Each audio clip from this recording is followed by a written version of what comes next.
चलो एक काम करते हैं, जहाँ को बांट लेते हैं। अक्सर कर होता है, बंटवारे होते रहते हैं। और कुछ लोग बैठे हुए बात कर रहे थे कि चलो एक काम करते हैं, जहाँ को बांट लेते हैं। जमीन तुम रख लो, आसमां हम रख लेते हैं।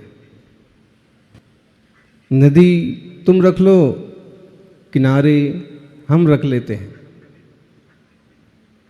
सूरज तुम रख लो, चांद हम रख लेते हैं। फूल तुम रख लो, खुशबू हम रख लेते हैं। फल तुम रख लो, रस हम रख लेते हैं। और सारी लंबी फेहरिस्त तैयार हुई। तभी एक बुद्धिमान बोला, सभी कुछ तुम रख लो और हम तुम्हें रख लेते हैं। भेदभाव और बंटवारों में तो कहीं पार नहीं है और कहीं शांति नहीं है। जहां तक भेदभाव है वहां तक अशांति है, और जहां भेद ज्ञान होता है वहां से शांति की शुरुआत होती है। वेद विज्ञान होना चाहिए, पर है। अगर मैं भी तुम्हें रख लेता हूं तो तुम हो, हम हैं। न तुम कम हो न हम कम। प्रत्येक आत्मा अपने आप में परिपूर्ण है, अनंत गुणों का गोदाम है। पता नहीं क्यों कुछ वस्तुओं को, कुछ बातों को, कुछ आग्रहों को लेकर के लोग इतना उठापटक करते रहते हैं। अगर इस तरह का बंटवारा कर भी लिया जाए तो लाभ किसका होगा, फायदा किसका होगा? आदमी तो कितना भी मिल जाए वो दुखी रहता है। ज्यादा मिल जाए तो भी दुखी रहता है, उसे लगता है कि मेरे से ज्यादा किसी और को मिल गया। कम मिले तो भी दुखी रहता है, ना मिले तो भी दुखी रहता है। जिसका स्वभाव, जिसकी आदत ही दुखी रहने की पड़ गई है, उसको किसी तरह से सुखी और शांत नहीं किया जा सकता। मियाँ जी का मुंह हमेशा रोने जैसा बना रहता था। एक नए आदमी गांव में आए और उन्होंने कहा, मियाँ जी रोते क्यों हो? 2-4-8 दिन उन्होंने देखा कि हमेशा इनका चेहरा, मियाँ जी रोते क्यों हो? तो लोगों ने बताया कि मियाँ जी रोते नहीं हैं, मियाँ जी का चेहरा ही ऐसा है। तो ऐसे कुछ मियाँ जी हर जगह होते हैं, संघ में, समाज में, गाँव में।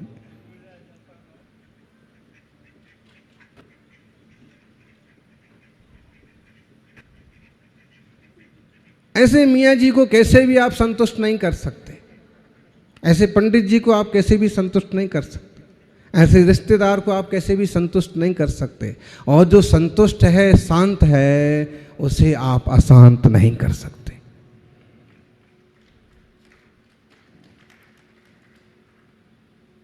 गुरु से पूछा कि मैं तुम्हें बहुत अच्छी गिफ्ट देना चाहता हूं गुरुदेव, मैं आपको कोई अच्छी चीज भेंट करना चाहता हूं। मैं एक अच्छा चित्रकार हूं, ये आपको पता है, आपने मुझे चित्रकारी सिखाई है। आप बताएं मैं आपको क्या गिफ्ट करूं? गुरु ने कहा, बेटे एक शांति का चित्र बनाओ, शांति का चित्र गिफ्ट करो।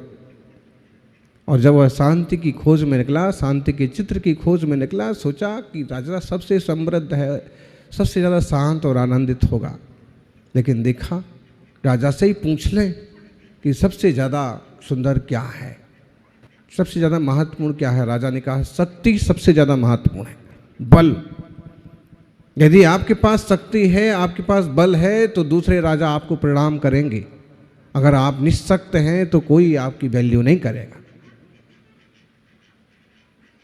राजा के पास से आगे बढ़ा, फिर कौन मिला रास्ते में?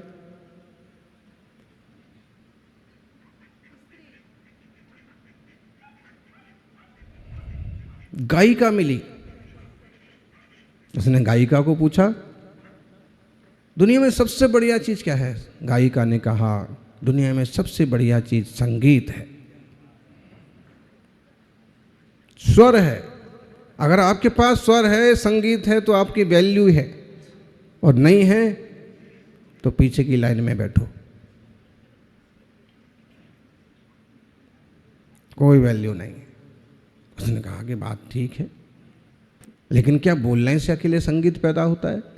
गुरु जी ने कहा कि शांति की मूर्ति चाहिए, लेकिन ये तो सबसे ज़्यादा महत्वपूर्ण संगीत स्वर को बता रहे। आगे बढ़ा, फिर कौन मिला? माँ।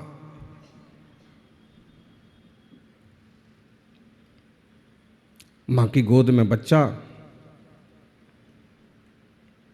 माँ से पूछा दुनिया में सबसे सुंदर क्या, सबसे सुंदर चीज क्या है? गुरु ने कहा सबसे सुंदर चीज का चित्र बनाइए, सबसे सुंदर चीज खोज करके लाइए, उसका चित्र बनाइए। ये तो कह रही हैं कि वात्सल्य सबसे ज्यादा सुंदर चीज है।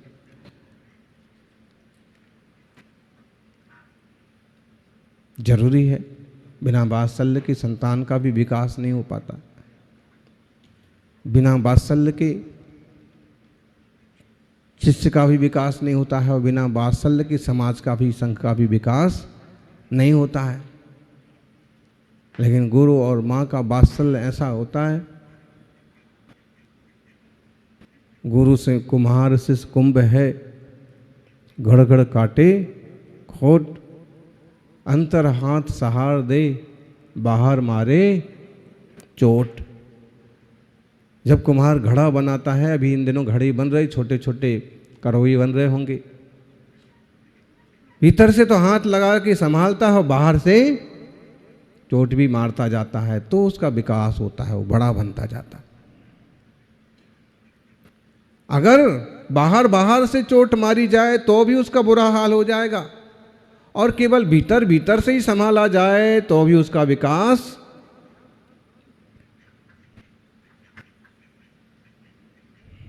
सहारा भी जरूरी है और चोट भी। आगे बढ़ा, फिर कौन मिला?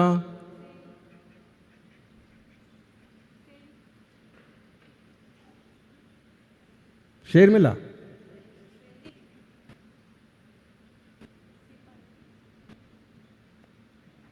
कोई तो मिला, कोई मिल गया।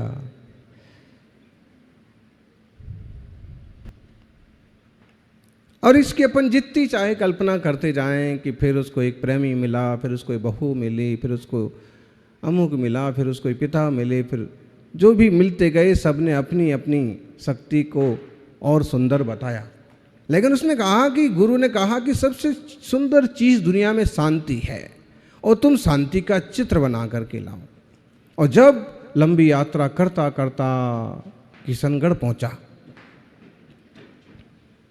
और किशनगढ़ के जंगल में जाकर के उसने देखा, मंदिर में जाकर के देखा, मुनिराज ध्यान में बैठे हैं, चेहरे पर शांति है, मोह और विकारों को जीतने की अद्भुत शक्ति है, जीवों के प्रति अथाह वात्सल्य है, बांटने काटने छांटने का कोई भेदभाव नहीं है, और कण मात्र को भी अपना नहीं मानते हैं, और मानने को सारी दुनिया का अपना मानते हैं।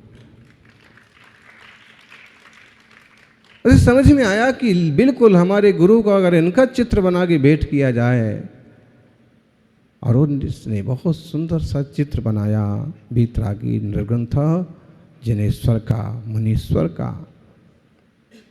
मतलब है दुनिया में शक्ति कहीं मिल जाएगी, प्रेम कहीं मिल जाएगा, संगीत कहीं मिल जाएगा, स्वर कहीं मिल जाएगा, प्रेम कहीं मिल जाएगा, अपनापन कहीं मिल जाएगा।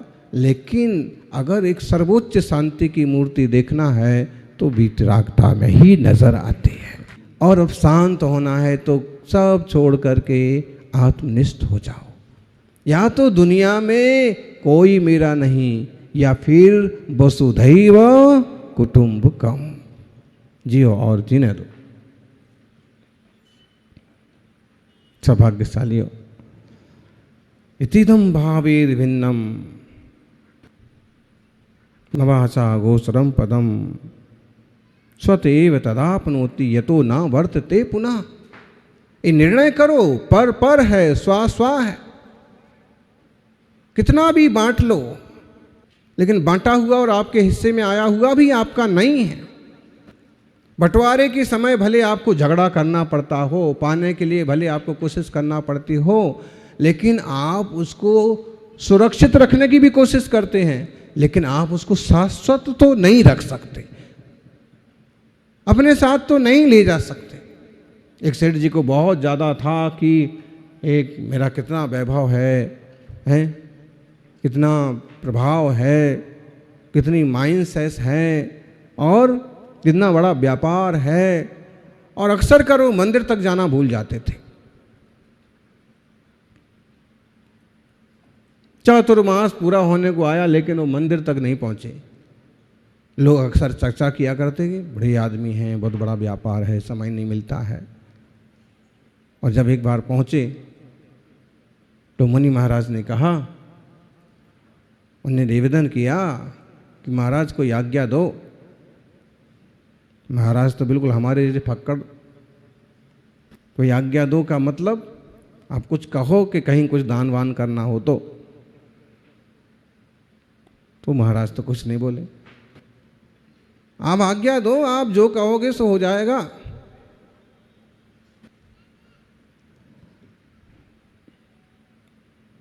कुछ नहीं चाहिए मुझे, कुछ नहीं करना। ये जरूर है कि मैं चाहता हूँ कि मेरा इस संयम के पीछे का चिन्ह जो है ना, ये पंख रख लो।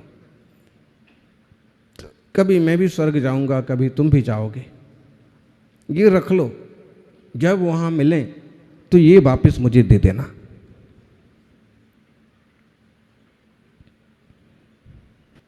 समझ में आया?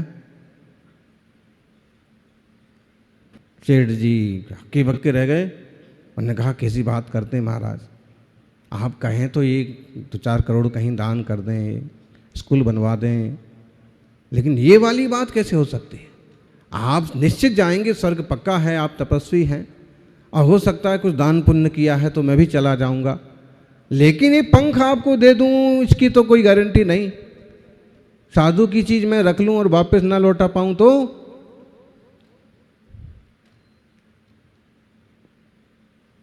मुनि महाराज ने कहा कि इतना सा एक पिच्छी का एक धागा, एक पिच्छी का एक बाल नहीं साथ में ले जा सकते। उसने कहा कि पिच्छी का पंख छोड़ो, बाल छोड़ो महाराज, इसकी नोक भी साथ में जाने वाली किसी के साथ नहीं जाता है। मुनि महाराज ने कहा यही तो मैं तुम्हें समझाना चाहता हूं,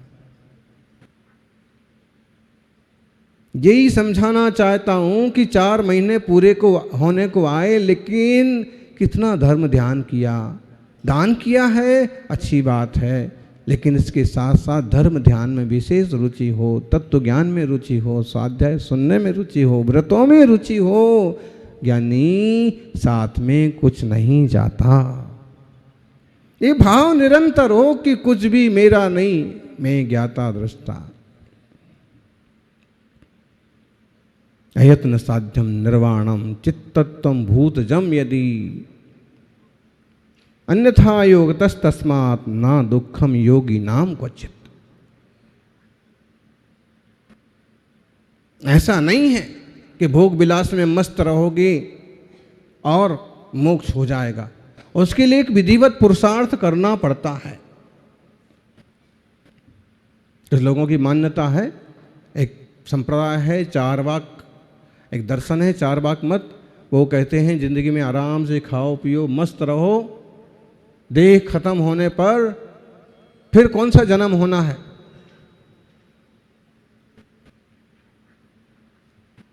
यावत् जीवेत सुखम जीवेत ऋणम कृत्वा घृतम पिबेत भस्मीभूतस्य देहस्य पुनरागमनम कुतः। बोले जब तक जीना है सुख से जियो। लोन ले लेके जीने वाले लोग देखो ना, इसी टाइप की सोच वाले लोग हैं।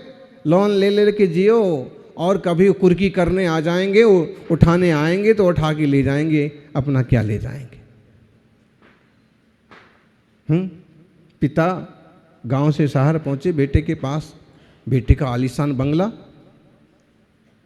अरे इसको तो सिर्फ पढ़ाई करने भेजा था, इतना बड़ा आदमी बन गया। बेटे के घर में आलीशान गाड़ी, आलीशान गाड़ी के साथ में आलीशान लाड़ी, लाड़ी भी तो आलीशान हो सकती, और उसके साथ फिर टीवी, बीवी। ने सोचा कि बहुत अच्छा, चलो बढ़िया तरक्की की। आए रुके, एक दिन नहीं हुआ कि शाम तक तो 4 आदमी आ गए, मकान का लोन भरो। वो बेचारा हाथ जोड़ रहा कि इस महीने नहीं हो सकता है, मैं कहाँ तक भरूँ, मेरी पगार तो केवल 20,000 रुपये है, 10,000 तो ये वाला ले गया, 5,000 तो ये ले गया, अब घर कैसे चलेगा। गाड़ी वाला आया, गाड़ी का लोन भरो।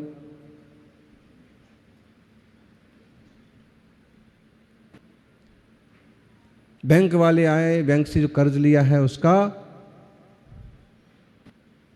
ब्याज भरो, क्या बोलते उसको,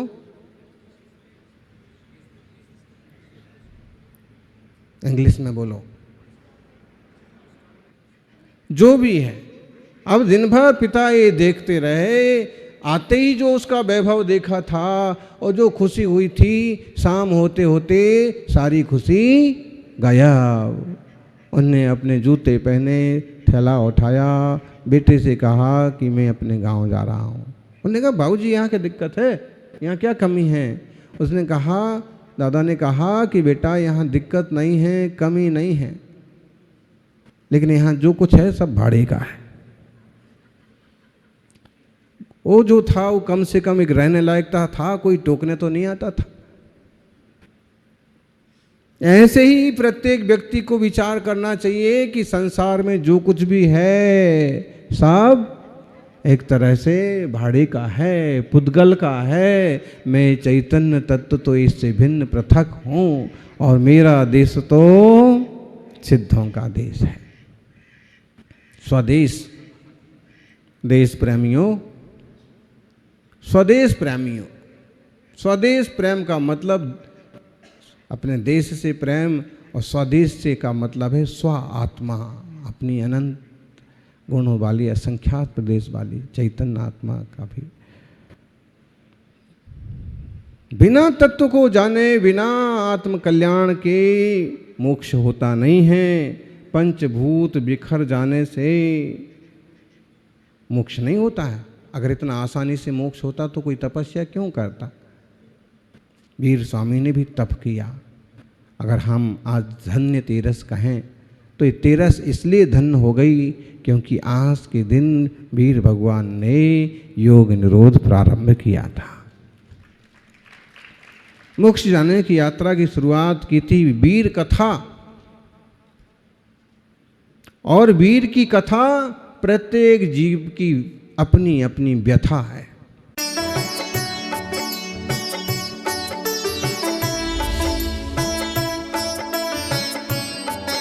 wonder cement Survidya season 2 semifinal round के